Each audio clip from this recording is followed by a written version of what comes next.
Hello, everybody. Welcome to another daily dose of gaming news and all that good stuff. And as always, I also publish on Rumble and on Patreon for extra support. Any kind of updates, I usually go on Twitter X. And yesterday I did miss out. I was out of home all day doing errands and stuff related to my freelance work.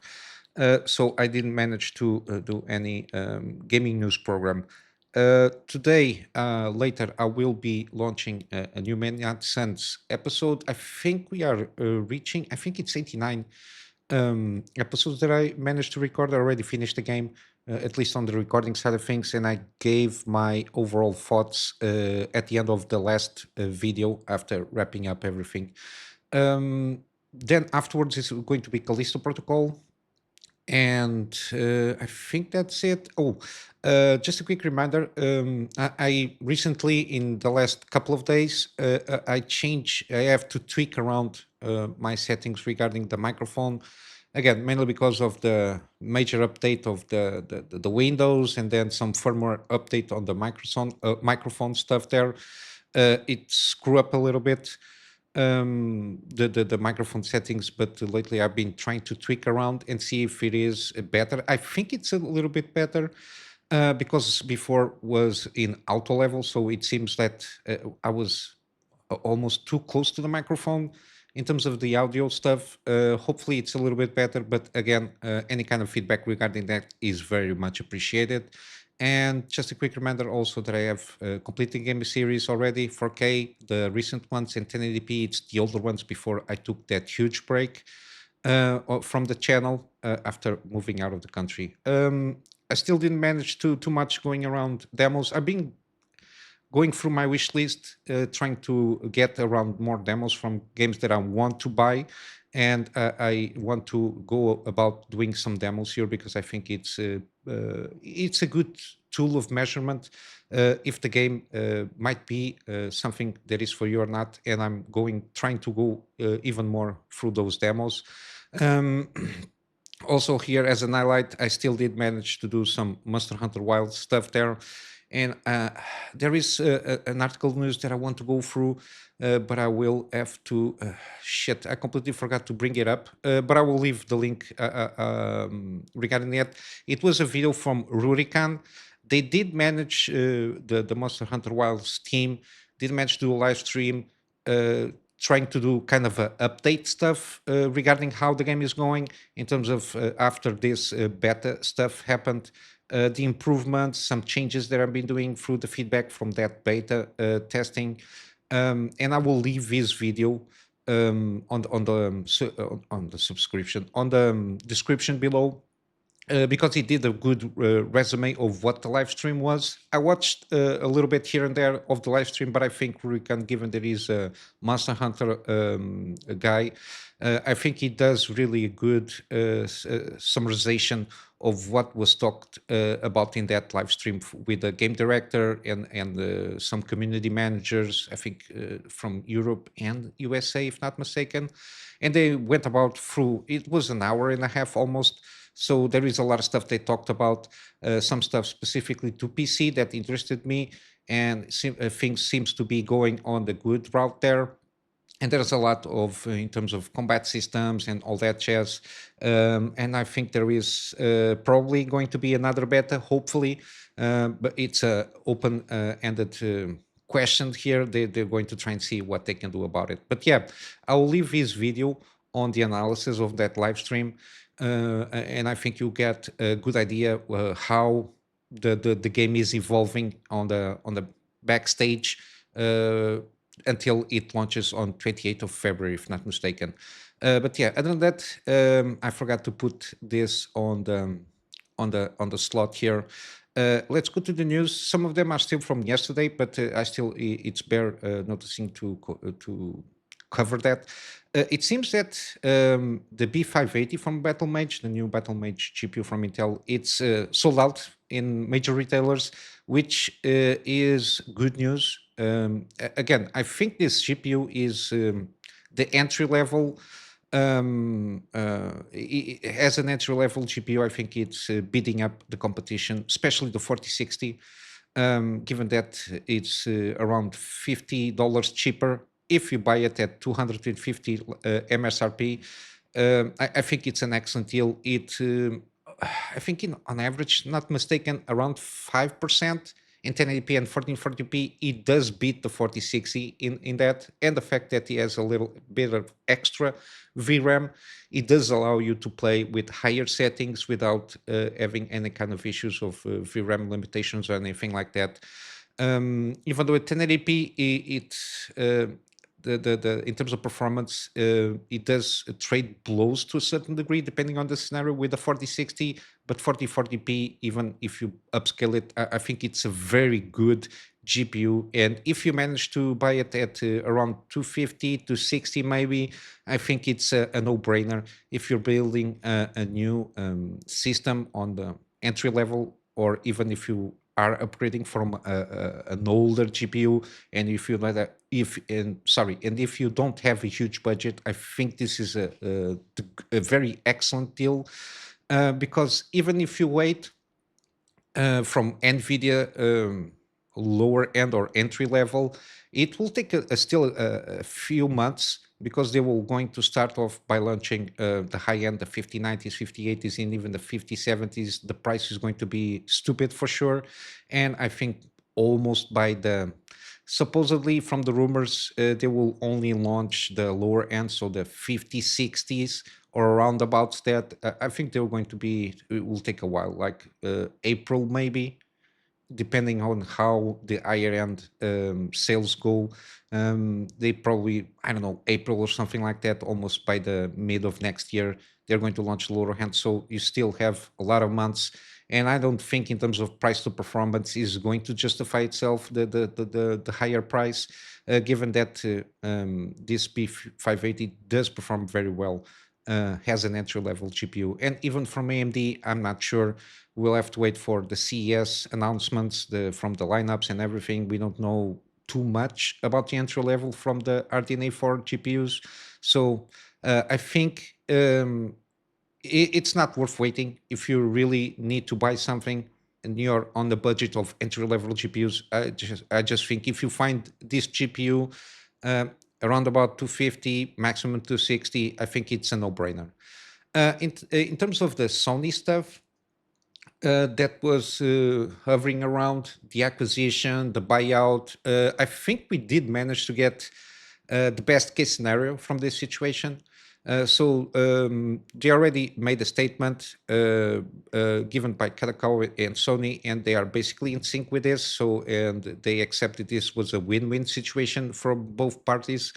Again, this situation rised up because, again, I think people miss a lot the situation, because similarly from Japan, they had some laws in place regarding national companies, so Japanese companies having protections in the law to protect themselves from buyouts from outside companies. And those, I think a couple of years ago, those laws were removed in terms of protections. So they basically open themselves to be open to be bought out from multinational companies from whatever it is. In this case, for Kadokawa was Kakao, which is a South Korean company, which by itself, Kakao is embroiled in a lot of shenanigans. They open themselves also to a certain degree to Tencent, Chinese company. It's got its fingers all over the place. But yeah, the fact they don't have like legal protection from external acquisitions or being bought out entirely, they open themselves, and a lot of companies from other fields are open themselves to being not protected in these kind of situations here. Um, that's the main gist of it. But that's why Kadokawa approached Sony, because Sony is a Japanese company. Especially this is the Sony that it's the branch that is Japanese, because there is Sony America, but it's a completely different thing. At least corporation wise is a different thing, even though they are both Sony. And they approached Sony for them to completely buy them out, to protect themselves and maintain themselves Japanese owned company. And basically, Sony has interest in Kadokawa, but I think it's more on the side of the games and the anime stuff, from what I understand. And they went into negotiations, and basically, Sony, what they did, it just bought, I think, around $320 million worth of shares, which is around 12 million shares, new shares. And now basically they put themselves in a position of being the solely owner in terms of shares from Kadokawa, which is 10% now, um, which reinforced their position that they had from 2021. They acquired some shares from Kadokawa.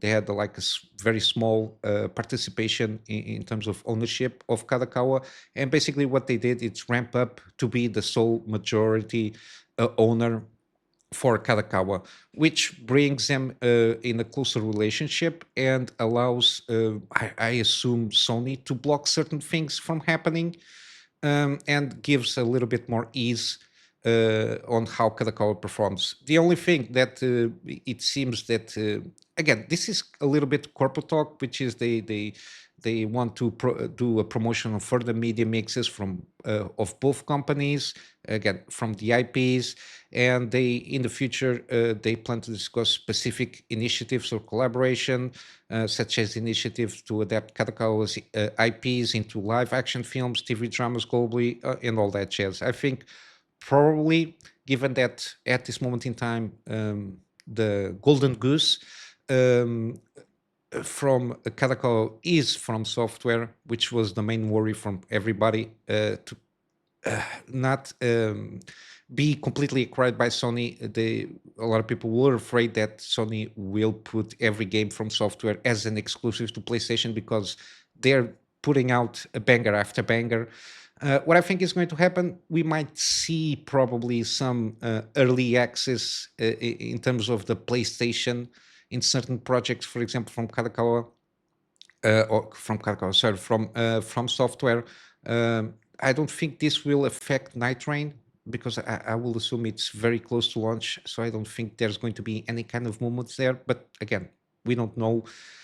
We might see in upcoming projects from software basically having an exclusive time period, maybe from Sony, so they can try to capitalize on that. Um, we might see that, and probably we'll see from even from software IPs, some of them being transformed in some anime series or animated movie. We don't know, but yeah, there's the chances of that happening are increased again. But I will assume that from software will maintain the creative independence in terms of creativity on the games they are doing. At least that seems to be on that track. But yeah, I think overall this situation ended up on being like a win-win situation. I think there was some compromises between the both companies, but I think we did manage to get around and have a win-win situation on this one. Then we got an announcement from the Sony, which is their Hero China project. Now, China Hero project. A new game that seems very interesting. I think I covered this game. They launched a trailer here, which is Lost Soul Aside. It seems a very interesting game, but again, it removed completely my interest by the fact that it's already has his Steam page there. They launched a trailer launching the PS5 and PC kind of a thing there. There is a Steam page there, but again, you will need to link a PlayStation Network account on PC. Again, Sony is fumbling this on the PC market because people are very reticent.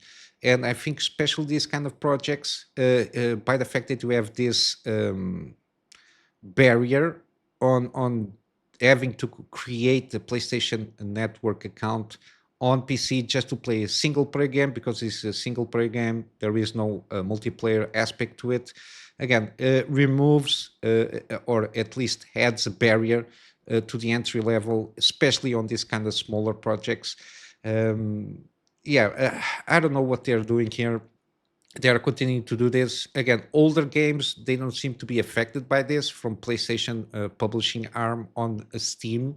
The older games that already been launched, again, with the exception of the fumbling with Helldivers 2, because it was a um, um, huge hit at the time, and all the shenanigans happened in the beginning of this year. A few months after it came out, they mandate this PSN account requirement there. But again, I don't see any reasoning on single player games having this kind of requirement.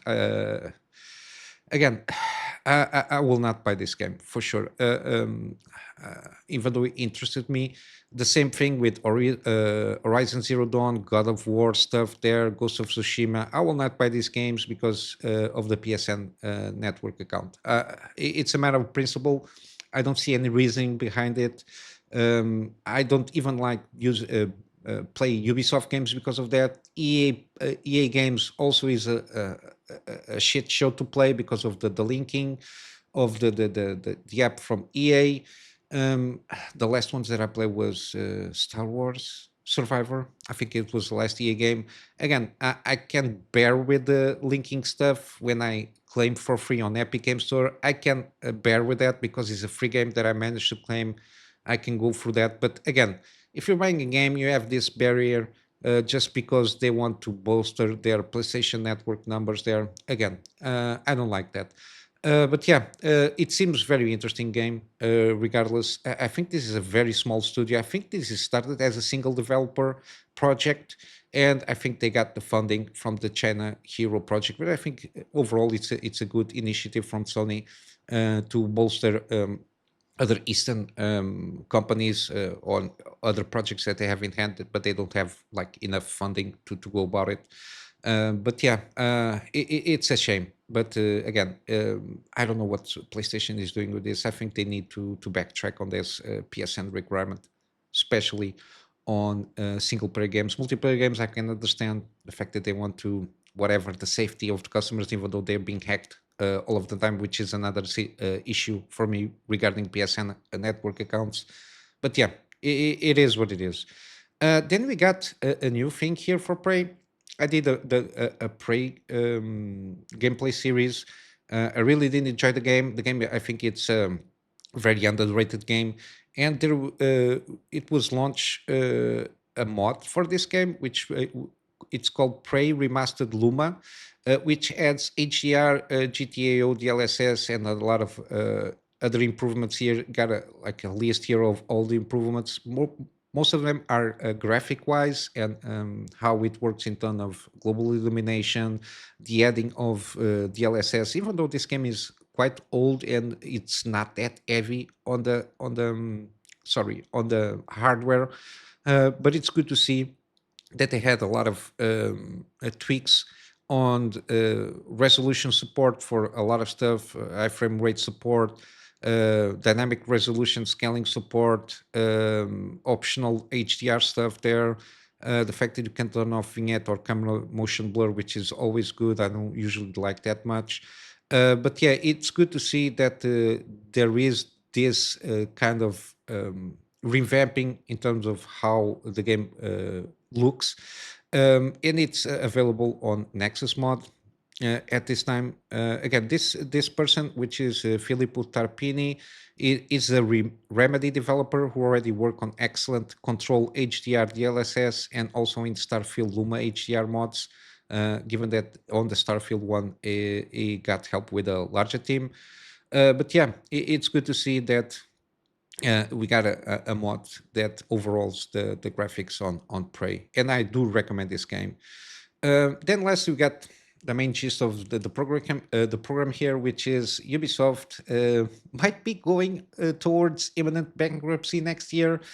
Again, this is something that was on the making from some time now, given that it seems that this a lot of the business consultancy that is popping out in the last years, given Sweet Baby Inc. and all those, I don't remember. There is a lot of names from these consultancy firms. They seem to sprung out of Ubisoft employees previously, which is very interesting. And the fact that that branch out to the to the market as a whole. Yeah, it also infected Ubisoft by itself. The DEI initiatives and the fact that they been doubling and triple down on this, and the fact that even the games that don't seem to be that much affected by this, I think the overall quality was reduced to the point that they are in deep trouble here. Um, and from all accounts, a lot of market analysts they seem to be on the side that probably they're going to be bankrupt next year, probably. Uh, from the analysis of the how they define the credit rating stuff there from the company itself, it's not that good. The fact that they, since especially the Skull and Bones game, they almost think that the company spent almost $1 billion throughout 10 years, and it was a shit show of a game. And of course, we got the close of the X Defiant game, the Star Wars Outlaws. The numbers have not been released, which indicates that they didn't make basically any money on this. Given that we know that the pre-orders were abysmal, and the fact that they basically immediately, like a couple of months of launching in consoles and on PC on their own platform, they just launch on Steam to try and recap some of that money. And they go about also here in terms of credit ratings, and being considered throughout the analysis of their revenues and profits and the expenses. Basically, they are a huge amount of debt, sorry, and it's to a certain degree it's considered junk, so it's not worth investing on this company. And the fact that again we still need to see how Assassin's Creed is Shadows is going to be, which is doesn't seem to be in a good shape, and I think that might be the final nail in the coffin of the company.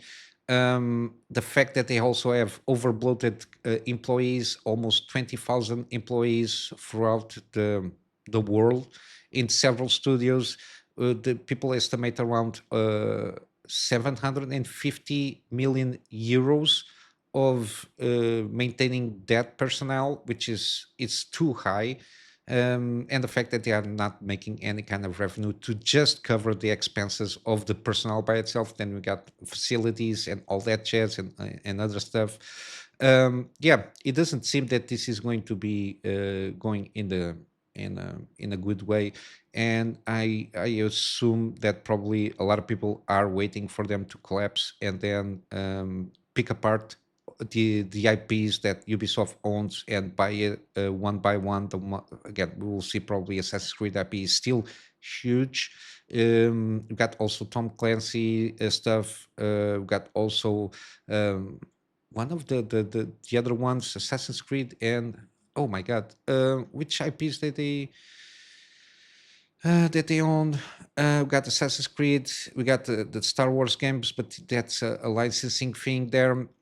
I completely forgot. You got Watch Dogs also, which was a shit show. The last one didn't go that well. Um, which ones? Got Assassin's Creed, and a lot of it is Tom Clancy IP stuff, licensing also, I think. I'm not sure if they really own everything there. But yeah, probably it's what's going to happen. They're going to go down. Nobody's going to try to rescue, or the alternative is they will try to go private to try and mitigate the situation. Then they will start off selling the most valuable IPs so they can recoup some money. But yeah, this is not going in a good way.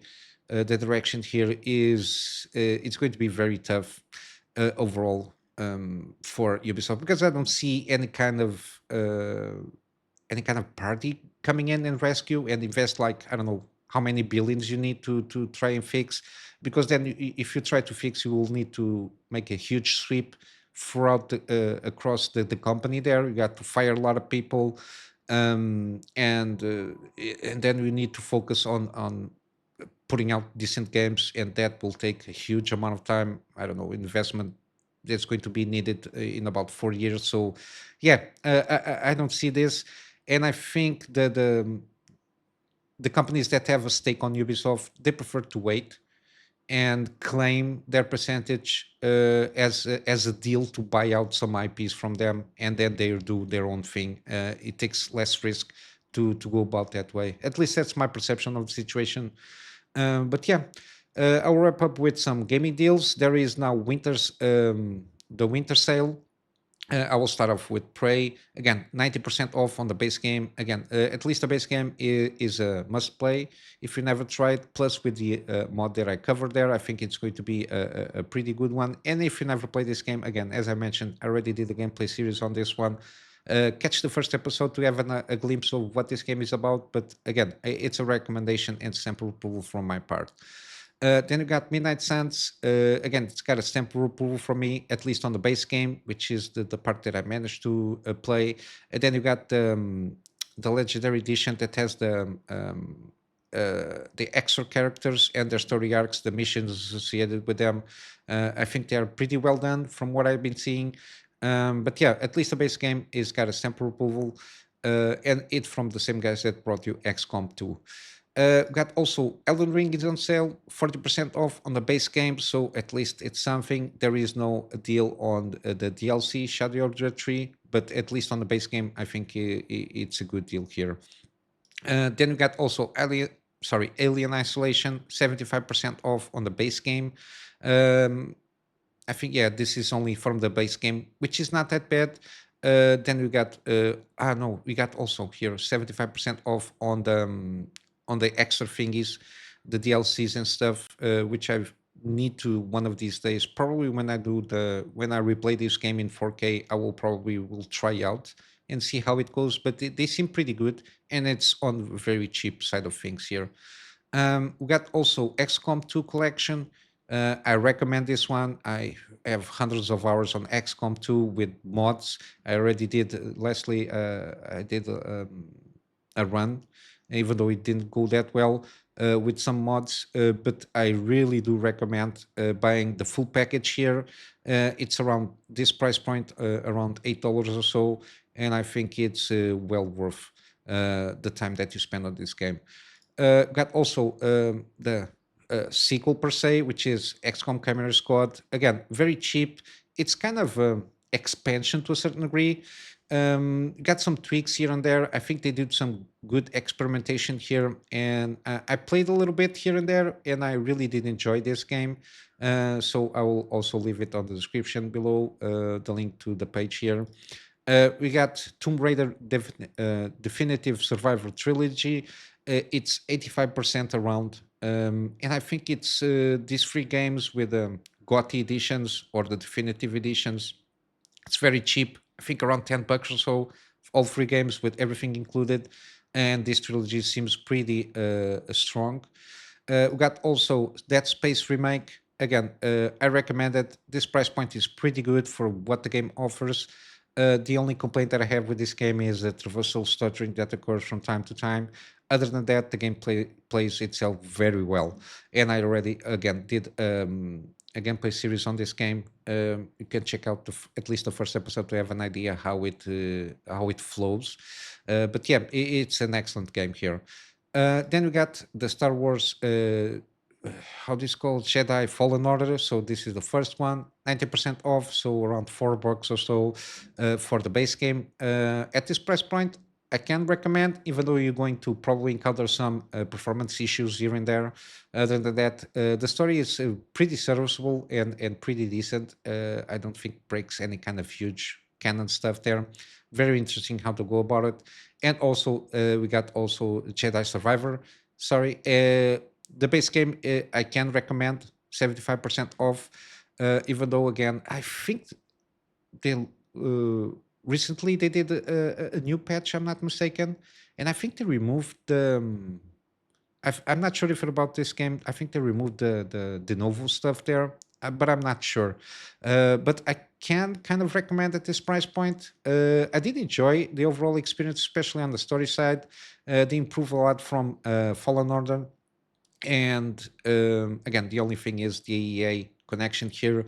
But from both games, I did a gameplay series on them, and I did my overall thoughts on those games on the last episode of the series there. Then we got Deus Ex Human Revolution Director's Cut. Again, I think this is kind of a must play here. Still very interesting. This director's cut here might have some issues here and there, or depending on the hardware, but it's a pretty good game overall, and it's 85% off. And then you got the sequel, Mankind Divided, 85% on the base game. I did manage to buy everything at the time on a deal. I don't know when. And I will eventually do a gameplay series on this one because I played this when it came out. Uh, as you can see, around 50 hours or so, but this was in 2016 or 17, and I completely forgot basically the story. But yeah, I will eventually try to replay this one because I want to play a game like this for some time now. Then you got Wasteland 2 Director's Cut, 70% off. Again, I think this well worth game if you like RPGs, turn-based games. At the time, again, this is an older game, but I think it's still worth your time. I will eventually also pick up this game again. I started a gameplay series on this one and I left in the middle, but I will try to pick up this game and do a series on this one and then go for the sequel here, Wasteland 3. I'm not sure how it integrates in terms of the story wise, but yeah, it's on the same veins that Wasteland 2, and we got 80% off on the digital deluxe edition. I think it's the better version is Colorado edition. But it's a bundle here, so I'm not sure how this is going to be. I usually recommend Colorado edition, but it seems I don't know, because Colorado edition has the DLC associated in terms of gameplay. Usually it's the one that I recommend, but at least the base game seems pretty good here. But yeah, all these games are basically on my library. I want to cover the winter sale first with the games that I already have on my library, so I don't forget. Tomorrow we'll have a bunch of new games because almost every game is on sale on Steam, which is always good to see. But yeah, I will wrap up here with a plug on my Patreon for extra support. The extra support is more in line for me to try out and find a better storage solution so I can have backups. So backups are stuff that I do for my clients, and of course, some extra space for the videos that I do for this channel. And with all that said, I hope you have a wonderful day, and I will see you in the next one. So until then, Kunami Master out.